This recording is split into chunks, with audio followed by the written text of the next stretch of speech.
Crews are still combing through the wreckage of the helicopter crash that killed Kobe Bryant, his daughter, and 7 others. Authorities say that the aircraft was flying in fog so heavy even police helicopters were grounded. Chris Van Cleve has the latest on the investigation and the new video that appears to show the flight's final moments. New video appears to show Kobe Bryant's helicopter circling just minutes before the crash that killed all 9 aboard. The NTSB used a helicopter today to airlift key pieces of wreckage out of the rugged hillside crash site while investigators hunted for smaller items. Investigators are poring over pilot Ara Zabayan's history and helicopter maintenance records. Preliminary flight data shows the trip started normally. About 15 minutes later, the pilot began to circle. The weather was getting worse as he waited 12 minutes for air traffic control to clear him onward.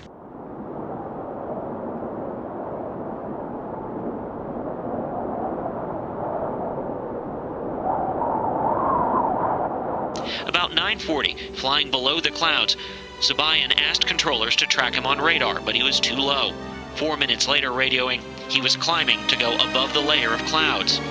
Flying now in potentially blinding fog.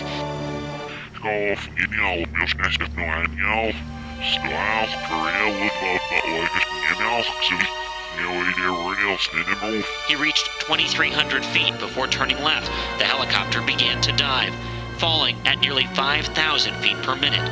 The last recorded speed, about 184 miles an hour. NBA star LeBron James spoke to Bryant earlier that morning. In an Instagram post, James wrote he was heartbroken and devastated and promised to continue Kobe's legacy. Bryant's former teammate, Shaquille O'Neal, also talked about losing his friend. I haven't slept. Our relationship was that of brothers. I haven't slept. Our relationship was that of brothers. In an Instagram post, James wrote he was heartbroken and devastated and promised to continue Kobe's legacy.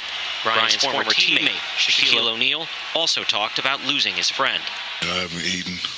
I haven't slept. Our relationship was that of brothers. An outpouring of grief for all of the victims, including baseball coach John Altobelli, his wife and daughter. He had the perfect life, perfect wife, perfect family. It's just mind-boggling how quick that went away. And Chris Van Cleve joins me now from Calabasas, California. Chris, in your package, you mentioned that the pilot attempted to avoid a layer of clouds before the crash. Do helicopters usually fly in these type of foggy conditions? How big of a role might the weather have played in the crash? That's the question that so many people are asking today.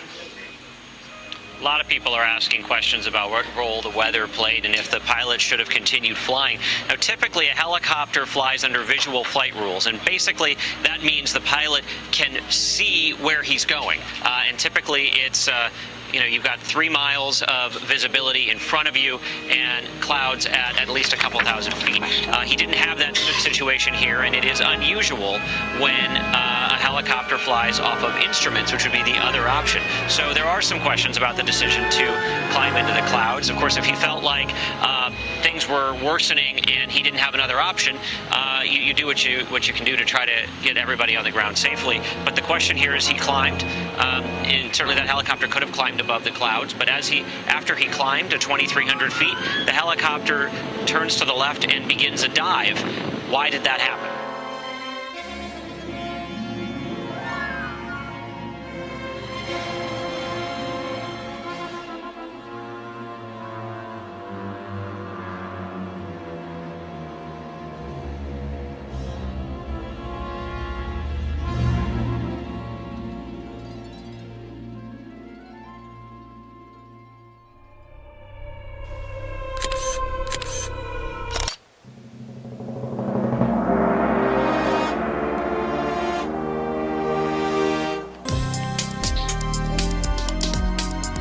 You like?